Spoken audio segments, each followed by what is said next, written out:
Short back and sides, as usual. Is this what normally happens when you get a haircut? DK UK is a salon, a gallery, it's my art practice, it's my business and my life. My name's Daniel Kelly. We're currently sat in DK UK, which is in Holdren's Arcade, just off Rye Lane in Peckham. We've been based here for nearly 2 years, and at DK UK, paying clients look at art while they get their hair cut and coloured. I think I'm less interested in how the project is perceived in the art scene. I mean, that's obviously been very important, but the thing that I'm most excited about is showing art to new audiences. 62% of our audience don't normally look at art, and that's the one stat we keep a track of with everyone who comes in for a haircut, is that if they normally go to galleries or not. The hairdressing came first. I started doing that when I was 17. I failed my A-levels from going out, and I had a few friends who were hairdressers, and it just looked like quite an easy job, where you could stand around in nice clothes, chatting to people all day, and sort of worked as a hairdresser till I was about 21, 22. Then I got bored of sort of working in a salon and decided to go and study art. While I was studying, quite a few people would ask me to come to their studio or their galleries, or they'd come to my studio to cut their hair. My own practice moved away from a sort of commercial art practice. I was sort of working on performances and plays and websites and films. So I sort of give a lot of thought to how I would like to survive as a human and make art. I'd sort of had this idea of like combining the two somehow. Yeah. That's as far as the idea got. And I just mentioned it to Bruce, and he offered me the keys for Ancient and Modern. And so I devised the idea of changing the gallery into a hairdressing salon, and we did a different artist every day. So in 2014 I was invited to be part of the performance programme of the Artlicks Festival.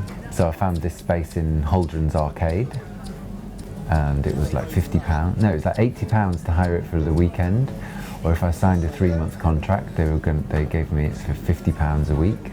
I came to Peckham through an invitation, and it was supposed to be just for one day, and then it was a weekend, and then we're still here 2 years later.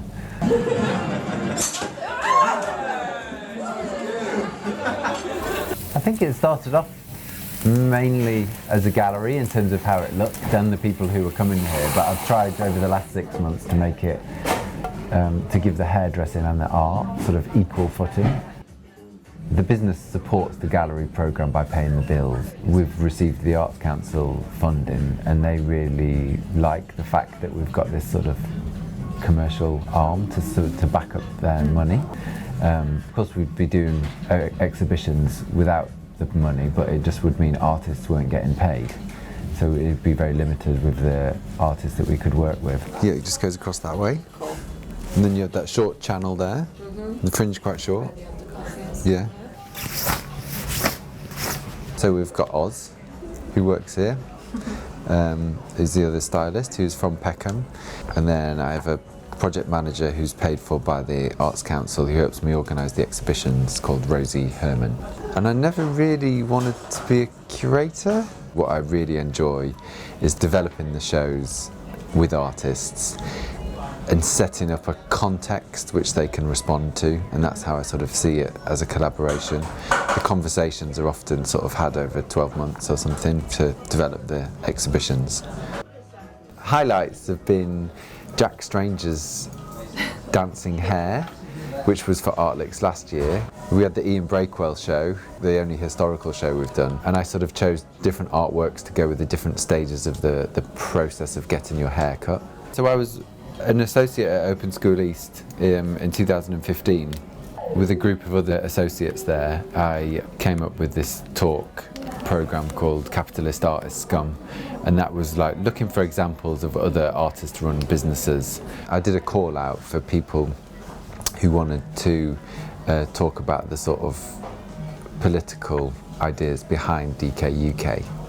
And so I cut people's hair while interviewing them about their chosen topic. There's a lot of patrons and additions, and that does change the nature of the way public galleries are run. But it's sort of, I don't know, it seems to me to be under the surface, whereas what's happening here is very transparent about where this match funding is coming. And for that reason, I think what we're doing is really important. We're looking at the moment to get a bigger shop. The current unit is 2 meters by 5 meters. So the opportunities of what artists can do in here are quite limited. And this is going to be round the corner at 191 Rye Lane. And that should be a chance to sort of realise the full potential in the model of DK UK and attracting like bigger audiences in to see the artwork. The rent's going to be really expensive. We're looking to raise £10,000 to buy basic hairdressing equipment, which will help us build a sort of professional salon environment to provide more space for the exhibitions and attract more new non-art audiences into the space. We're hoping to get that statistic of non-art viewers up to about 75%. A tutor said to me at Camberwell when I very first started, he said, don't forget how you got here because you've come a really strange route. I would advise anyone opening their own space to approach it in the same way as I would advise young artists to make art, is just sort of don't forget who you are and what your own personality can bring into what you're doing. Don't try and sort of fit it into anybody else's model. Yeah, I can't imagine what I'd do if I wasn't doing this now. Yeah.